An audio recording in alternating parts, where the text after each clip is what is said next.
When the Tesla Model 3 sends in the fourth or fifth quarter of 2017, the $7,500 government-imposed credit for Tesla electric vehicles may never again be in full power. Tesla is making such a decent showing with regards to offering the more costly Tesla Model S, Tesla Model X, that only they may potentially push Tesla past the 200,000 deals top that triggers bring-down duty credits. What's more, inside a year, there will be no Tesla credits by any stretch of the imagination.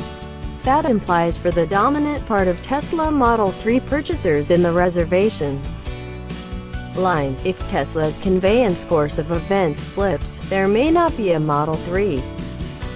$7,500 government assessed credit, perhaps not by any means the breeze it down. $3,750 or $1,875 credits for purchasers taking conveyance after 2018. That is the most dire outcome imaginable. Everything relies upon the amount Tesla deals increase, with the Tesla Model X hybrid now in the lineup close by the Tesla Model S vehicle. On the off chance that Model S X deals do well, just the general population close to the highest point of the Model 3 holding up list are probably going to get the full $7,500 government-imposed credit, a small amount of the $275,000 that put down $1,000 stores worldwide before the finish of the principal end of the week after the Model 3 declaration. All things considered, Tesla might be able to change shipments and make the full acknowledge accessible to upwards of 25,000 minus 50,000 Tesla purchasers, Models S, X and 3, past the 200,000 cutoff. What the $7,500 credit implies.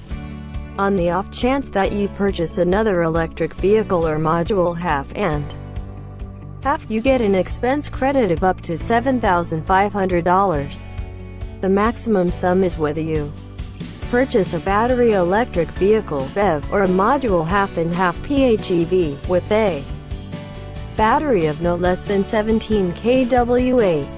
That is a credit against wage charge, your assessment obligation throughout the year, not the adjust you may owe April 15th. In the event that you masterminded your issues so you don't owe charges, you won't get the credit. In the event that you run an auto, the credit goes to the leaseholder, yet ought to be returned as lower regularly scheduled installments.